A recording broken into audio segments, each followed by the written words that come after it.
Seja muito bem-vindo, seja muito bem-vinda a mais esse episódio do Pod Cíntia.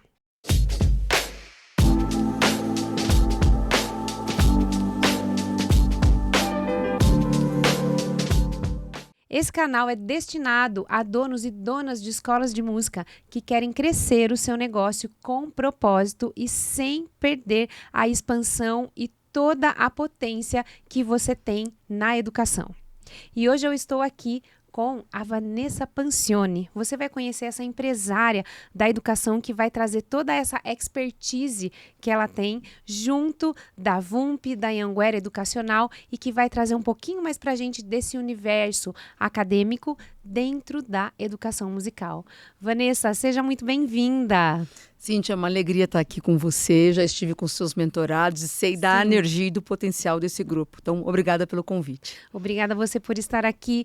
Vanessa, primeiro eu queria saber um pouco de você.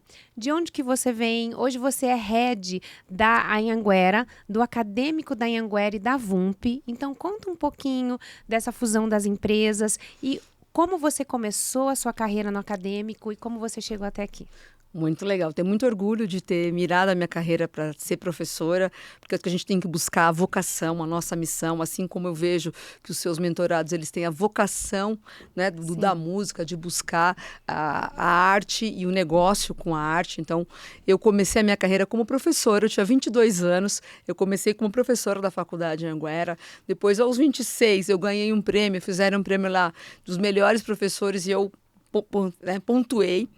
Depois eu fui convidada para trabalhar no administrativo, né, no negócio da Anhanguera mesmo, que a Anhanguera já tinha ações na Bolsa de Valores, e aí eu fiz carreira. Eu fui gerente sênior, diretora, e eu virei executiva da educação.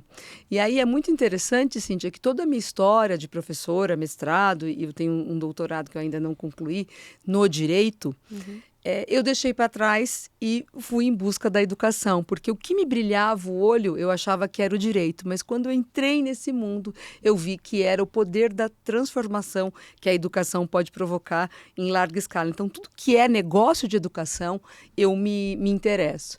E eu virei uma pessoa esquisita, porque eu era uma super acadêmica, mas que eu gostava muito de comercial.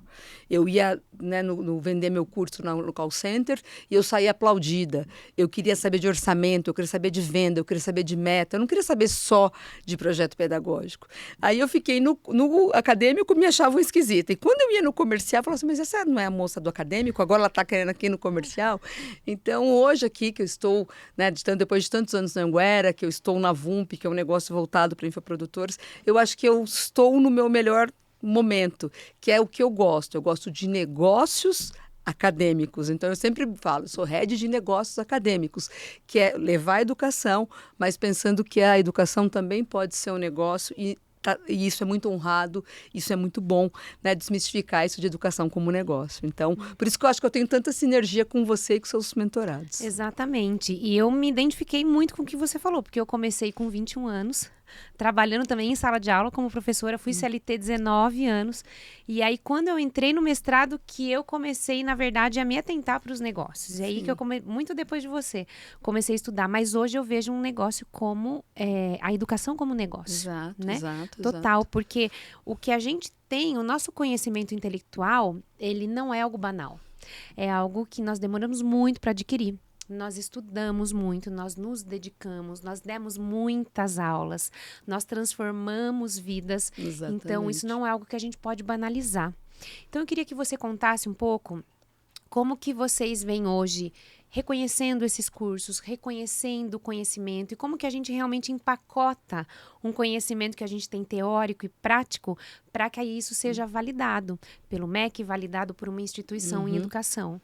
Perfeito, Cíntia. Então, foi aí que a minha paixão começou no acadêmico e que eu deixei o direito, né? Deixei de advogar, de trabalhar no direito mesmo, passei a trabalhar só na educação. Então, como que eu comecei? Eu comecei querendo que mais alunos fizessem o meu curso. Então, olha que legal, eu me dediquei tanto, eu estudava, eu tinha uma paixão naquilo que eu ensinava, mas não vendia. Aí eu cheguei um dia e falei pro meu chefe, era uma mocinha, e falava assim, mas meu curso não vende, como assim? Meu curso é ótimo, como que não vende um curso ótimo desse? Ele falou assim, vai lá, desce no comercial, faz uma reunião com eles. Eu fui. Vai lá, desce no marketing. Falei, mas eles não estão vendendo certo o meu curso. É isso que ele não está vendendo. Então, vai lá e faz um treinamento como vende o teu curso. E aí, Cíntia, o que acontece? Quando você tem aquela paixão, você acredita, a hora que você fala do seu curso e do que, né, do que está acontecendo, do que você acredita, muda. Porque a pessoa vê que aquilo tem uma pessoa, um sentimento, uma paixão.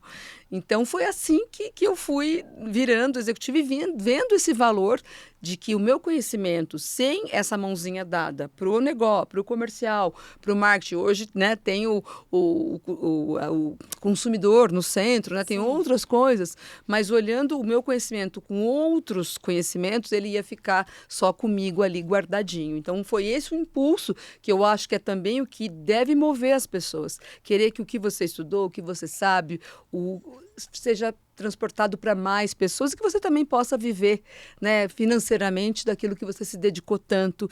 E eu gosto de falar sempre que no estudo tem muitas renúncias, né? Sim. Quantos finais de semana, quantas horas, as renúncias que foram feitas. E aí, nesse momento, lá, né, lá e até hoje, a gente usa muito a questão de pegar aquele conhecimento e transformar num curso. Por quê? Porque quando você olha uma metodologia, a pessoa que em si está fazendo, ela não valoriza. Mas a gente que está de fora, quando vê, olha, eu fiz uma apostila, eu fiz um e-book, eu gravei um texto explicativo, eu treinei, eu fiz uma simulação, eu estou fazendo aqui uma aula simulada. Isso tudo tem muito valor. E esses vários, né, o que a gente chama de objetos de aprendizagem, ele compõe um curso. Então, o que nós fizemos aqui na VUMP, nós somos um primeiro grupo grande educacional, com ações na Bolsa de Valores, que vimos que tinha muito conhecimento fora da educação formal. Eu acho que esse é um primeiro ponto que a gente estuda, né, fala na faculdade, que não é só na faculdade que a gente aprende, não é só na escola no sentido formal. A gente pode aprender de várias formas. Então, tem alguma coisa muito legal acontecendo fora da escola formal que a gente conhecia, fora da faculdade. O que é isso? Aí nós fomos ver muitas pessoas talentosas que tinham muito a contribuir com o mundo e muito a contribuir com a educação, que estavam ensaiando as suas metodologias. Só que quando você está sozinho nisso, você não enxerga que aquilo é um curso, que aquilo é uma metodologia, que aquilo pode realmente transformar a vida da pessoa, desde que você empacote de uma forma que o mercado, que o MEC e que toda a estrutura de educação vejam. Então, eu acho que a gente fez esse casamento, que é muito legal, que eu fico muito feliz, que é de olhar para esse mercado, que até então era considerado informal, olhar que ali está acontecendo um movimento sensacional de educação, de transformação, e falar, olha, vamos dar as mãos? Se esse conhecimento seu, se essas suas aulas tiverem, né, podem ficar melhores se tiverem esse formato, vamos colocar a aula, mais um e-book, vamos colocar um podcast, né? A gente estava comentando aqui, podcast como um instrumento de aprendizagem sensacional. Sim. Total. Eu falo que todo podcast que eu gravo é uma aula. Mas é mesmo. É uma aqui aula. Na universidade, a gente reconhece o podcast como hora de carga horária, tá? Sim. E é mesmo, porque quando a gente, abrindo um parênteses daqui, né? Quando a gente vai falar de educação, de andragogia, na verdade a gente aprende com muitos sentidos. A gente não aprende só vendo. Tem pessoas que são mais visuais. Mas quanto melhor misturarem esses sentidos, melhor é o curso e melhor é a nossa assimilação. Então, o curso tem que ter vídeo, ele tem que ter só áudio, ele tem que ter escrito, ele tem que ter exercício prático. E é isso, né, Cíntia, que você propõe lá na sua metodologia. Sim. Quando a gente olha os cursos, a sua linha, né, a sua trajetória toda de cursos para donos de escola, eu vejo esse mix de objetos de aprendizagem que vão propiciar ali uma mão na massa, uma aprendizagem muito importante. Então, esse casamento hoje está disponível para mais gente, né? Então, você foi uma das primeiras, mas uma das pioneiras a ver que esse casamento vai poder mudar a vida de muita gente aí. Com toda certeza. E a gente está falando dessa educação formal e informal. Na verdade, essa banalização que eu digo, eu ouvi essa semana de uma mentorada falando assim, porque aqui na minha escola nós temos uma apostila e todos os alunos que chegam ganham uma apostila e eu emprestei para minha amiga e tem outro. Falei, mas isso é conhecimento. Isso que você fez agora é um conhecimento estruturado, é uma metodologia pronta. Você não pode banalizar isso e você não pode distribuir isso. Porque, como você acabou de falar, isso foram muitas renúncias, foi muito trabalho, muitos erros e acertos, muito teste, porque possivelmente já testou com o aluno antes de colocar ali na apostila, essa apostila já foi reformulada, e isso está sendo banalizado. E você pode ter essa metodologia chancelada, reconhecida pelo Ministério da Educação, porque o Ministério da Educação quer sim reconhecer mais metodologias, eles querem fomentar a educação com novas metodologias, e tem empresas credenciadas que fazem isso, muito bem feito, e que você valorize mais o seu trabalho e mais a sua autoridade no mercado. Duas coisas, né? Quando você transforma isso num curso, como a gente está falando, vira também direito de propriedade intelectual, né? Isso que essa apostila, que tem valor, porque todos os alunos usam, e a amiga também viu o valor, né? Sim. É objeto de direito intelectual, isso, direito que é protegido isso. Se, porventura, essa apostila, ela integra um curso, né, a cópia já é vedada, sem pagamento, né, dos royalties correspondentes. Então, tudo isso tem que começar, faz parte da gente que é o acadêmico, a gente tem esse... e eu tinha muito isso também, essa meio que vergonha, não, mas é o conhecimento, mas o conhecimento não se vende, gente. Vende. É só pensar a hora do médico, a hora do advogado, a hora, né, de tantos profissionais liberais, é um conhecimento. O professor também tem conhecimento. Exatamente. Tanto é que na escola ele ganha hora-aula, porque ele vende a hora dele para uma empresa. Exatamente. E daí para a própria empresa, às vezes ele não vende. Ele banaliza isso. Exatamente. Não é? E isso, claro, é um objeto importante da gente compor, por exemplo, um curso de extensão. Quando a gente entra nesse mercado dos regulados, que são aqueles cursos que, para funcionarem, eles precisam ter um projeto pedagógico aprovado por uma instituição que está credenciada pelo MEC, a gente entra nos regulados, né? E tem os cursos livres, que são os cursos que qualquer pessoa pode fazer e emitir o certificado. Nos cursos regulados, a gente vai ter um nível mais básico ali, que é o curso técnico, né, que é para quem é de ensino médio, quem tem o ensino médio. Os cursos de extensão universitária, que são os cursos de curta duração, que o projeto pedagógico é aprovado por uma universidade, no caso da Anhanguera, a gente tem essa possibilidade de inovação, de olhar os cursos que estão acontecendo no mercado do digital, que estão acontecendo na educação informal, e olhar e chancelar olhando esse curso mediante as regras. Então, olhando o conteúdo, olhando as regras de aprendizagem, dando esses toques, né, de mexer nos objetos de aprendizagem, o que a gente sabe de neurociência da educação. Então, a gente olha junto e compõe, porque o conteúdo é seu. Como que eu vou explicar e saber mais de música que você, né, Cíntia? Sim, claro. Então, a gente faz um casamento nesse sentido. E esse resultado, que é uma coisa que a gente tem muito orgulho aqui, é um curso de extensão que vai depois ser aplicado para os alunos, né, desse professor que colocou esse curso, e que esses alunos vão receber um certificado que ele não é só um certificado que vem com a metodologia da Cíntia, mas é um certificado que vem também com o logo da Anhanguera. Por que vem com o logo da Anhanguera e que foi registrado? Porque a Anhanguera viu aquele conhecimento, reconheceu aquilo como importante e também assinou. E isso significa o quê?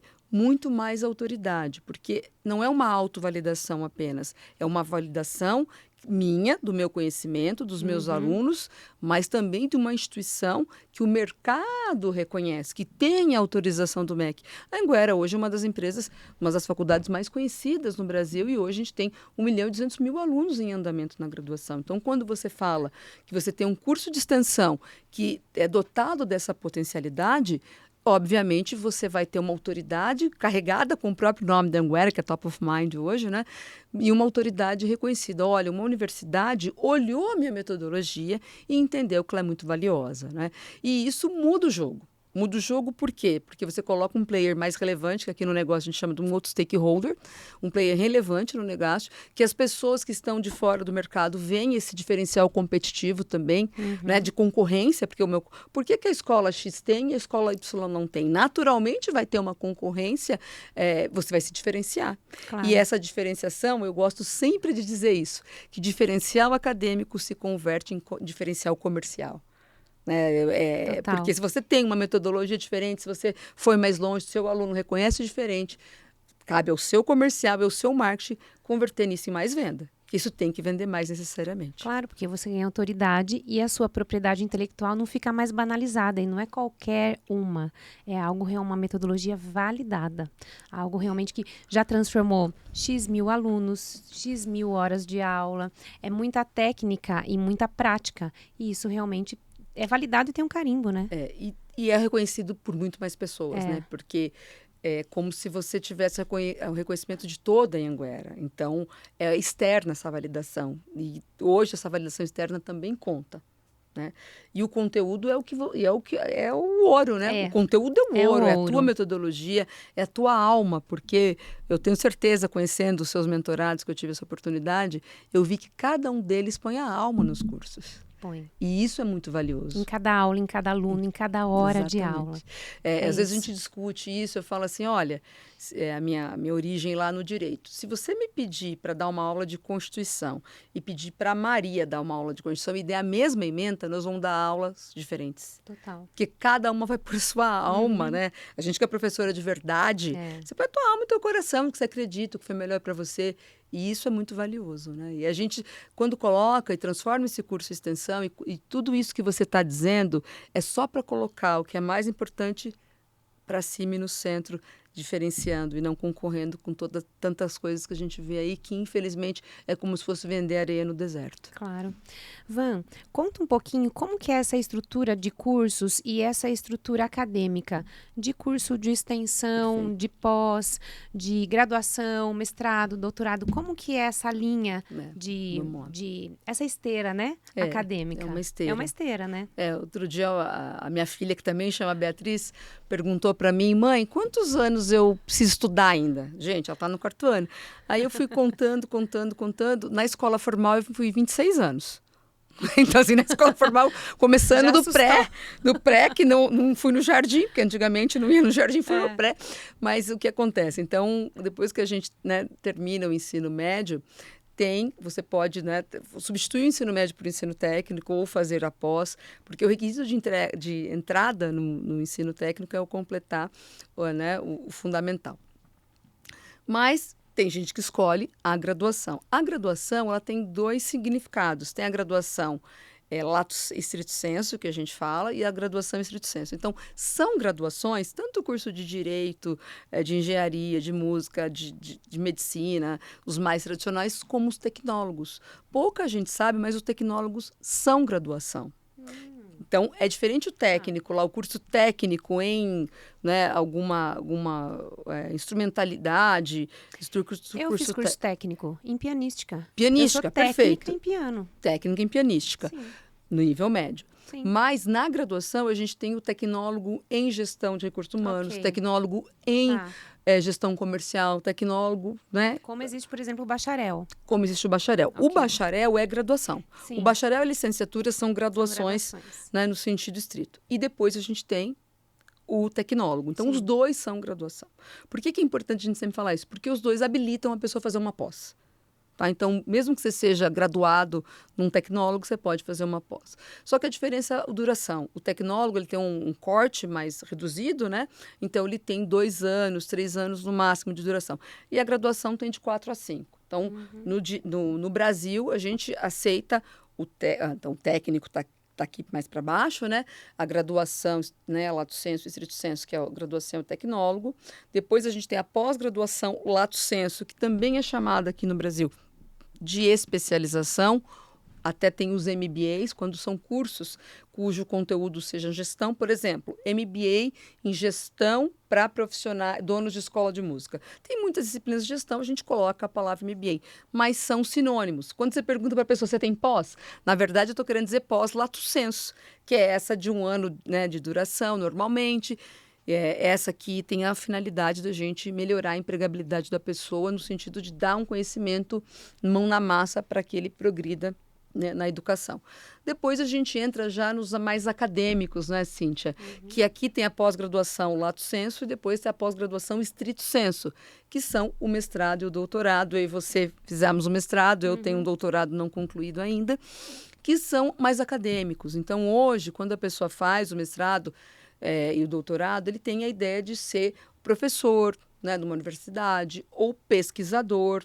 Agora, recentemente, a AGV inovou e colocou o mestrado profissional e o doutorado profissional, que são cursos mais profundos para quem está no mercado de trabalho, aí ela muda na pesquisa, né? Porque no final do mestrado, você tem que entregar uma dissertação. Sim. E no final do doutorado, você tem Uma que entregar tese. uma tese.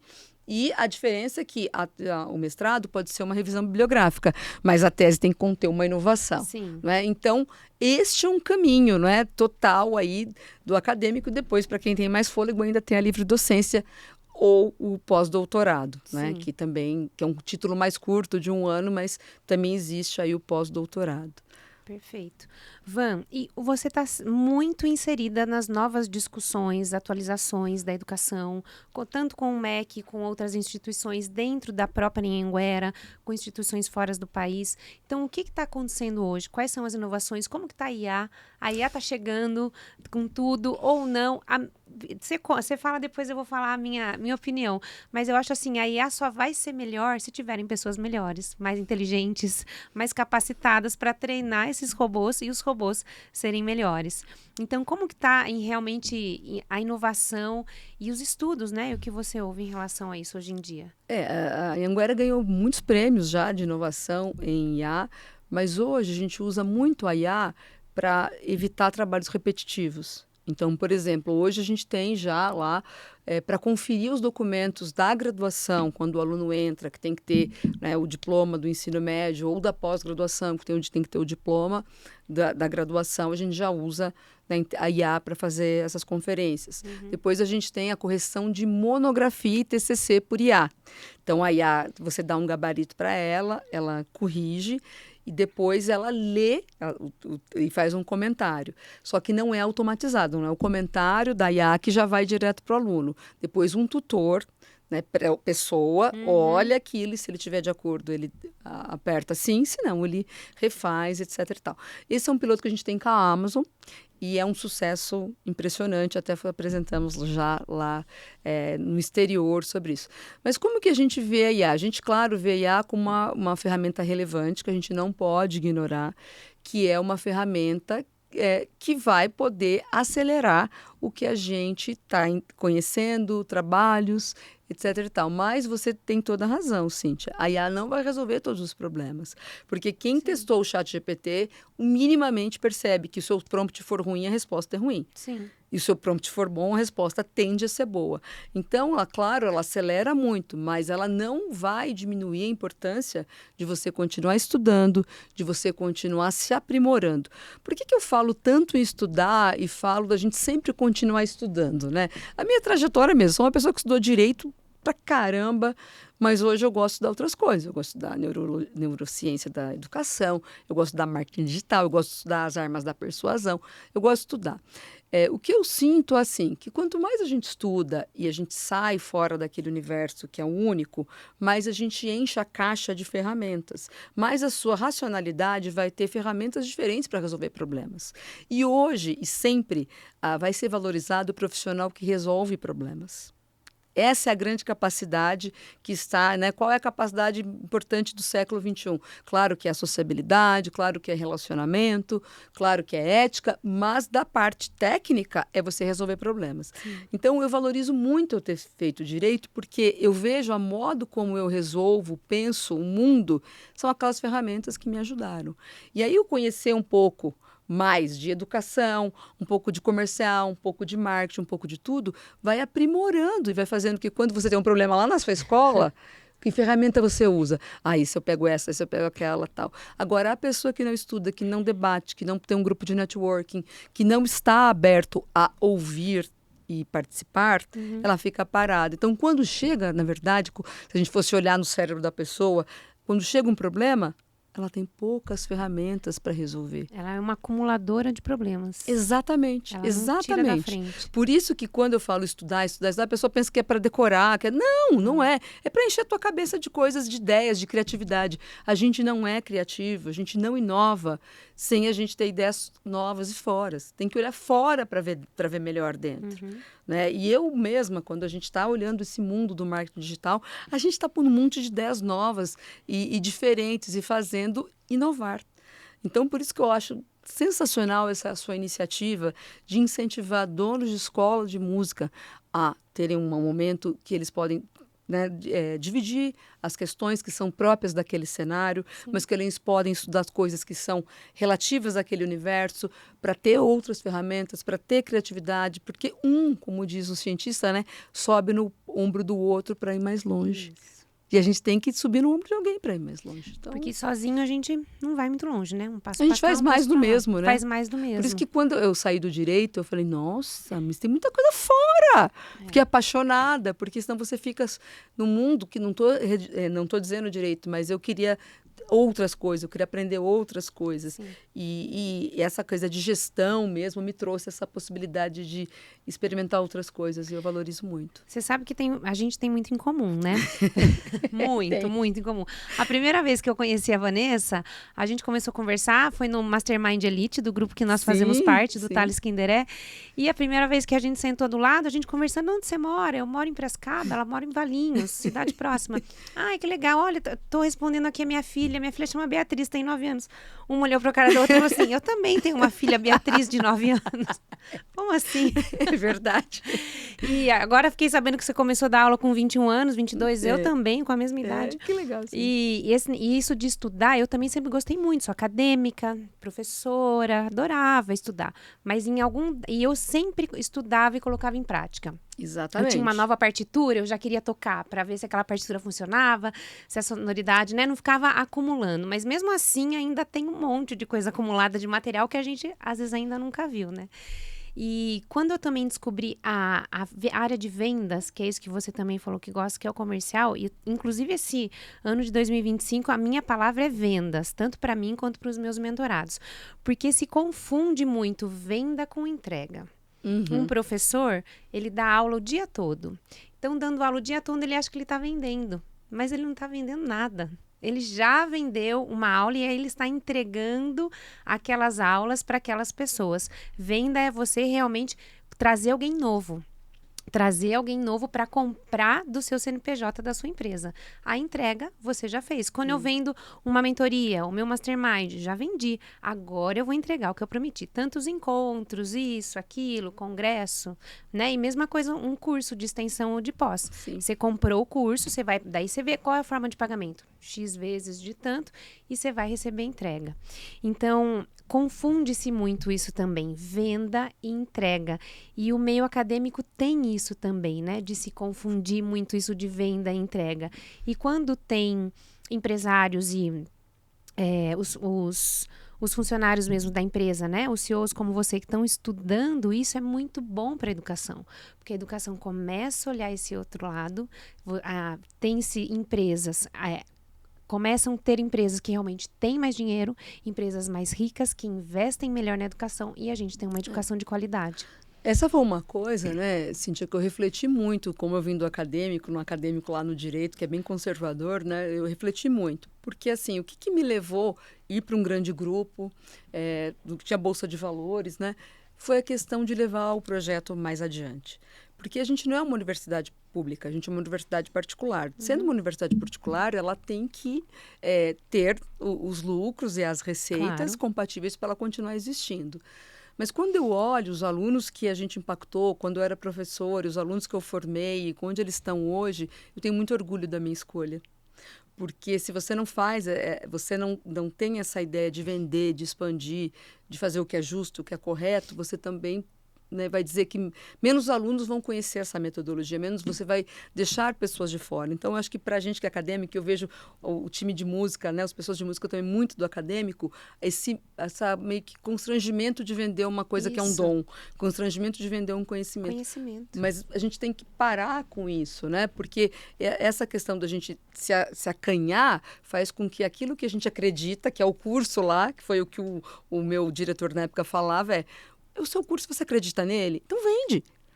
Porque eu acredito tanto no que eu faço, que eu peço, quando vai ter alguma reunião, eu peço, posso eu palestrar? Posso eu falar? E não porque eu acho que eu palestro melhor, mas eu sei que eu tenho um amor naquilo que eu faço e eu acredito muito. E quando você acredita muito, você transparece. Sim. Né? É teu, ó, sai aqui, não é? Eu sinto, ó. Porque vender é transbordar e é transformar vidas. Então aí eu parei com essa coisa de não vendo, porque assim, eu quero que o meu curso é bom, meu curso vale a pena. Então, que impacte mais gente, que mais vidas tenham. E qual é a questão de a gente não ter lucro com isso? Se é um conhecimento, se é uma dedicação, se é uma coisa honesta, não é? A gente por que não? Então, também acabei com isso, né, lado acadêmico, de ter esse medo. E quando você vê as pessoas, o bem que você faz para cada família, né, você não tem como você voltar atrás. É só para frente. Exatamente. Chega um ponto que você fala, não consigo mais voltar. É daqui para frente. Queima as pontes, né? Eu gosto dessa frase. Queima as pontes, agora tem que dar certo, né? Não tem plano B. Exatamente, tem que dar certo. A gente não tem plano B. Eu ouvi o Matheus Nastergalli, ator, agora na estreia do Alto da Compadecida 2, falando que ele combina muito com o Selton, porque eles são profissionais da área da arte que eles não têm plano B. Eles têm que ser atores que vão dar certo. Eles não têm plano B. Ele falou, então a gente combina muito em cena, fora de cena. Porque é isso, né? Não tem plano B, tem que dar certo. Né? E a gente se achar, né? De novo, lá a música tem muita emoção, tem muita vocação. Mas o Ikigai e quem a gente tá muito ligado nisso, né? Da gente fazer o que a gente gosta, a gente fazer o que transforma o mundo e fazer o que a gente é pago. Né? Você tem que ser pago bem adequadamente, bem remunerado para fazer isso. Quando você encontra essas três coisas, você está no seu equilíbrio, no seu Ikigai. Então, quando a gente está só fazendo o que a gente gosta e ama, tal, aquilo é uma missão. Né? Não é um Ikigai. E não está perfeito quando é só uma missão. Né? Tem que ter a remuneração e tem que transformar a sociedade. Tem que ser as três coisas para a gente estar em equilíbrio com o mundo. Então, isso também me levou a romper esse passo de, não, vai vender, tem meta sim, tem margem de contribuição, né? A gente tem que olhar lá, você está falando da entrega, tem que ter uma preocupação com a retenção. Retenção também é uma parte da meta, né, de cada um. E a gente vai trabalhar, né, conhecendo, estudando para alcançar aquilo que foi proposto. Perfeito, perfeito. Van, e quais são as tendências da educação agora para 2025? A gente recebeu um relatório que é do CEMESP, que é uma instituição aqui de São Paulo que reúne as principais universidades particulares do Brasil. Tá? Ela é de São Paulo, mas ela reúne do Brasil.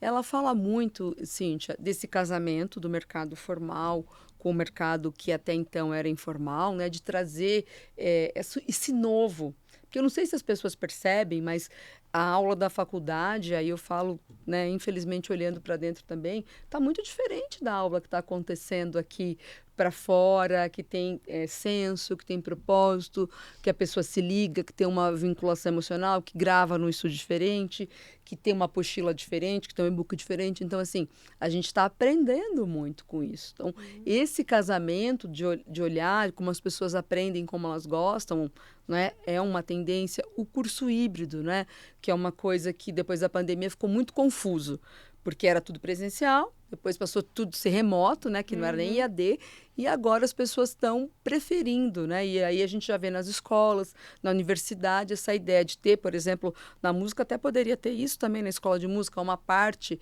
teórica, né, bem teórica, que possa ser online, bem gravado, bonito, com diagramação, porque não pensem vocês, algumas aulas EAD são melhores que presenciais. Aulas bem gravadas, bem editadas, com pós-produção, que você olha, às vezes fica muito melhor e mais rico para o aluno que o presencial, né? E aquilo que é mesmo presencial, que é importante que seja presencial, então é esse mix de aula gravada com aula ao vivo. E aí pode ser esse ao vivo presencial. Né? Também é uma coisa que a gente vê todas as tendências agora. No ano passado, a gente viveu na graduação uma subida muito grande dos cursos IAD. Esse ano a gente já vê o renascimento dos presenciais subindo novamente e dos híbridos. Que bom. Né? Porque é um confronto natural. Essa também é uma tendência na educação. E a própria questão da inteligência artificial como um mecanismo de estudar. Em que sentido? Se você dá para a gente treinar a inteligência artificial para estudar, em que sentido? Quando a gente faz perguntas para ela, quando ela faz perguntas para a gente. Então, a gente já tem alguns pilotos lá de ter tipo um tutor, mas não um tutor que responde só, mas um tutor que faz um bate-bola com você e você tem um diálogo que você pode aprender e pode corrigir. Né? Porque, por exemplo, eu não sei você, mas a Bia, quando a gente não aguenta mais responder 400 mil coisas, eu falo para ela perguntar para o Google. Eu também. Pergunta para o Google um pouco, vê o que ele acha. Então, assim, isso, né, elaborado, dá para a gente fazer aí os avatares, né? Sim. Eu mesma, essa semana, fui chamada, eu vou ter um avatar lá, que é um avatar da pós, e eu não sei como que vai ser, porque eu virar um avatar vai ser difícil, né? E um avatar para tirar as dúvidas principais da pós-graduação. Então, vai entrar e a gente está treinando um avatar que serei eu. Então, Legal. tem muitas coisas legais que vão acontecer aí, né? Na música, eu imagino. Com Imagina certeza. você ter um avatar, tocar com Mozart, né? Sim. Então, assim, eu acho que imaginando aqui, daqui a um tempo a gente vai ter uma conversa, vai estar muito evoluído Com isso. certeza. A gente tem que deixar o coração aberto. Sim, e também que o nosso conhecimento vá lá treinar esse robô para que fique um robô Com bem certeza, inteligente. não é um robô sozinho. Não é um não robô faz que nasce sentido sozinho. É. É um robô com a gente intervindo, conosco moldando, Tá. conosco aprendendo, mas como a gente falou lá, se você não sabe fazer as perguntas, né, o robô também não vai dar uma boa resposta. Não. Vanessa, antes da gente finalizar, eu queria te perguntar trazer aqui mais 2 perguntas técnicas para você explicar um pouquinho. Primeiro, quais são as vantagens de se ter um curso chancelado para qualquer instituição? Então, qualquer instituição de educação pode ter um curso chancelado de música, de inglês, de artes, de balé, enfim, você vai contar um pouco aí, né, que você vê de áreas da saúde, né?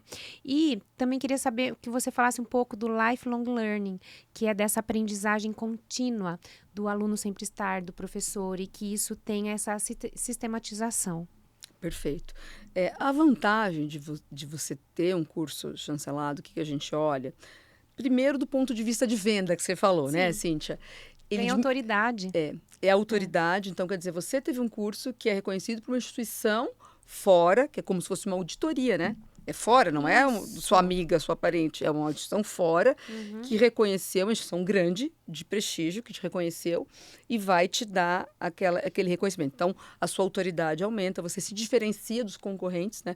Acho que é um segundo ponto, super importante. Um terceiro, já que você falou de vendas, ele diminui a objeção. Sim. Toda vez que eu adoro acompanhar, como eu tenho esse espírito de cientista, né? Olhar lá as coisas, quando eu vejo que tem a extensão, né? E a pessoa sabe que quando terminar o curso vai ter um certificado, que também é de uma universidade, eu vejo que a pessoa diminui aquela vontade de matricular, ela tem mais coragem. Então, aumenta a venda porque diminui a objeção, né? Não precisa criar tantas. Ganha mais, a pessoa já chega com mais confiança. Mais segura. Exatamente, né? Vai segura, porque é uma coisa que o mercado formal ela conhece. Então, vai ter um certificado aqui também, né, que vai ter essa validade. Então, outra coisa que a gente percebe é que quando você vai se tornando isso, né, são ativos na sua empresa. Sim. É um curso, é um ativo de uma empresa que é de serviços, né? Uma parceria como a Anhanguera é um ativo, né? E isso vai aumentando não só a possibilidade de a margem de contribuição que a gente fala em vendas, que é você ter um lucro maior, então aumenta a margem de contribuição e fica mais perto, né, Cíntia, de um dia ter equity. Por que um dia ter equity? Porque, às vezes, a empresa, quando é muito focada na pessoa, a persona, ninguém quer comprar. Porque eu falo assim, por que eu vou comprar aquela empresa se aquela empresa é só a Maria? Mas se a empresa ela tem um outro conjunto que transcende, que está sistematizado, que tem gestão do conhecimento, tem uma metodologia tem validada. metodologia, que tem todas as coisas, aquilo lá não só passa a ter mais valor de mercado, como eventualmente ela pode até criar um modelo que possa ser franqueado. Né? A gente tem várias franquias lá em Anhanguera e muitas nasceram assim, de negócios pilotos que depois mereciam ser franqueados de tamanho, organização e lucro que elas geravam. Então, para a gente é bem claro esses benefícios, né? É um passo a mais na profissionalização do negócio, vamos dizer, né? Que eu sei que é o que você busca também. E a questão, era aí, não sei se eu respondi. Perfeito. E do lifelong learning é ser aluno para sempre, né? Ser aluno para sempre. Tem muito a ver com o que eu falei das caixinhas de ferramenta, tem muito a ver da gente ter troca, tem muito a ver com inovar, tem muito a ver da gente não ficar parado no tempo. Porque, Cíntia, é muito triste, mas o que está dando certo hoje não significa que vai dar certo o ano que vem. Né? A gente lá no... Ainda mais no digital. Exatamente. Eu tenho percebido muito isso. A gente tem que mudar muito rápido. Qualquer negócio. Qualquer negócio. E a gente só muda sem conhecimento. Sabe a frase que eu ouvi a semana passada, que diz muito no meu universo? Executivo não tem passado. Que quer dizer, não importa se você bateu meta o ano passado, se você suplantou, se você 120, não importa. Esse ano zerou o jogo. Sim. E o seu passado não conta nada. Né? E aí, em todos os negócios que você olha, não significa que a gente está sempre o exemplo clássico da Kodak. Né? Kodak era uma empresa, né, que quem diria que a Kodak um dia iria ficar obsoleta. Né? Mas isso acontece. Então, gente, eu vou ter que incomodar vocês e falar uma coisa muito verdadeira, que não é porque tá bom hoje que não vai ficar para sempre. Com certeza. Né? Então, necessidade de a gente estar atualizando, estudando e estar com o bichinho lá, incomodando e para ser inquieto, né? Eu gosto de uma palavra que não é inconformado, acho que é inquieto. Tem até um livro que chama O Poder dos Inquietos, e eu participo também de um grupo que chama A Jornada dos Inquietos, que é essas pessoas que não se conformam, que eu não me conformo com muita coisa. Manter isso, porque quando você mantém isso, primeiro que você não fica naquela coisa, está ótimo assim, não preciso mudar. Né? Tem sempre um ponto de melhoria. E segundo, que você vai olhando e entendendo que as coisas mudam e que a gente tem que se adaptar a isso. E outra, Cíntia, mudou o mundo e mudou na nossa vez, né? Sim. Vai mudar cada vez mais rápido. Então, essa necessidade de a gente estudar, ter troca, ter networking, olhar coisas ao lado, né? O seu negócio é música, mas o que acontece perto da música? Tem marketing, tem comercial, tem consumidor, tem TI, tem gestão. Olhar essas ciências todas que dão mão para a música. Uma das coisas mais que, como executiva, que eu sempre falo, quando eu falo de liderança, eu falo, executivo tem que ter visão sistêmica. Se a gente não... Você só sabe do seu negócio. Por isso que eu só sei do projeto pedagógico, mas não sei como vende, como põe no ambiente virtual, o problema do aluno, como fatura, qual que é a margem de contribuição daquilo, qual é o meu orçamento. Obrigada, você vai tomar péssimas decisões, porque só vê um lado da moeda. Quanto mais você olha e tem essa visão, né, do negócio todo, melhor vai ser a decisão. Então, por isso que mesmo que você não seja CLT, ser lifelong learning não tem nada a ver com ser CLT ou com ser empresário. Você é uma pessoa no mundo que, né, tem que ter uma renda, e essa renda vai vir de resolver problemas. Do seu próprio trabalho, seu conhecimento. Exatamente. E resolver problemas tem que ter ferramentas. Então, não se acomode. Estude, faça cursos, entenda coisas diferentes, estejam com pessoas que você admira, que eu vi você citando lá, que você é a soma das 5 pessoas que mais convivem com você, com gente que você admira, porque é assim que a gente vai evoluindo e não vai ficando obsoleto e sem perceber muitas vezes. Né? Com certeza. Vanessa, para a gente finalizar, porque a gente vai ter que ter um segundo episódio, a gente vai fazer outros episódios. Para finalizar, o que você gostaria de falar para os professores, donos de escola que estão ouvindo, para quem ainda troca a hora por dinheiro? O que você gostaria de falar sobre esse conhecimento, essa sistematização e quanto a gente não pode banalizar, né? Algo que sai assim bem do coração mesmo dessas pessoas. Eu me identifico muito com esse público, né? Porque eu tenho até uma história que que é uma história assim, eu era uma jovem advogada e eu consegui minha primeira cliente particular. E aí eu vi que era uma senhora que ela estava desfavorecida, eu resolvi cobrar muito menos do que a tabela da OAB e parcelar em 20 vezes. Tive essa ideia para ajudar, na minha cabeça. Ela virou-se para mim e perguntou: se eu pagar mais, você faz melhor? Essa história, para mim, me perseguiu anos. Porque muitas coisas dessa história. A gente não sabe e não percebe o outro. Segundo, quando você faz um curso ou uma coisa que é muito abaixo do que você está preparado, do que você estudou, do que você é e que você tem para dar, ninguém valoriza. Sim. Isso muito pelo contrário. A gente acha que a gente está fazendo uma dádiva. Não, a gente está sendo complacente, desfavorecendo o nosso trabalho e prejudicando até a percepção de qualidade do nosso trabalho. Então, não cobrar, não fazer o que é justo, o que é correto pelo nosso trabalho, acaba colocando esse trabalho num lugar menor, acaba que a outra pessoa que a gente quer impressionar ou privilegiar não dá esse valor também para o conhecimento que a gente está entregando, e a gente não fica no equilíbrio, porque uma hora a conta não vai fechar. E como eu brinco sempre aí, brinco e falo, né, o nosso Ikigai está no equilíbrio. E ter uma remuneração por esse conhecimento está no nosso equilíbrio. Então, não tenha medo. E, para terminar, eu gosto sempre de falar o Platão. Platão tem uma frase que é: quando os bons não vão, os maus assumem. E é isso que a gente vê. Não vai a pessoa mais preparada, que tem a melhor proposta, que estudou mais. O mais desinibido lá, que estudou menos, vai ocupar o lugar dele no palco, no sentido na escola, tal. Então, isso que sirva do incentivo para os bons assumirem o seu lugar e terem menos esse medo de ocupar o lugar que é seu. Né? Isso não é excesso de... Às vezes, as pessoas acham que é humildade, mas não é. É a gente ocupar o lugar que a gente demorou tanto para conquistar. Né? E eu demorei para aprender isso, eu demorei anos, mas eu aprendi, Silvia. Então, Muito bom. Ocupe o seu lugar. Eu também, já tinha aprendido, agora acho que eu aprendi mais. Obrigada. Você me impressionou, porque você sabia, quando a primeira vez... Isso me impressionou quando eu te conheci. Você sabia exatamente qual era o seu lugar, a primeira vez que eu conversei com você. Isso me impressionou muito. Que bom, obrigada. Descobri, né? E agora assumi. Agora ensina! Agora eu ensino a fazer isso. Ajudar mais gente, Exatamente. Né? Querida, muito obrigada, viu? Por ter vindo aqui, por esse episódio incrível, inspirador, motivador para mim e para todo mundo que vai estar assistindo. As portas estão sempre abertas e a gente vai estar muito juntas ainda, com certeza. Gratidão por esse momento. Amém, obrigada. Espero que você tenha gostado demais desse episódio. Aqui embaixo você vai acompanhar a Vanessa pelas redes sociais, a empresa que ela está, e aqui também, se você ainda não segue esse canal, clica aqui para curtir e para saber mais novidades e todos os episódios você acompanhar. Tchau!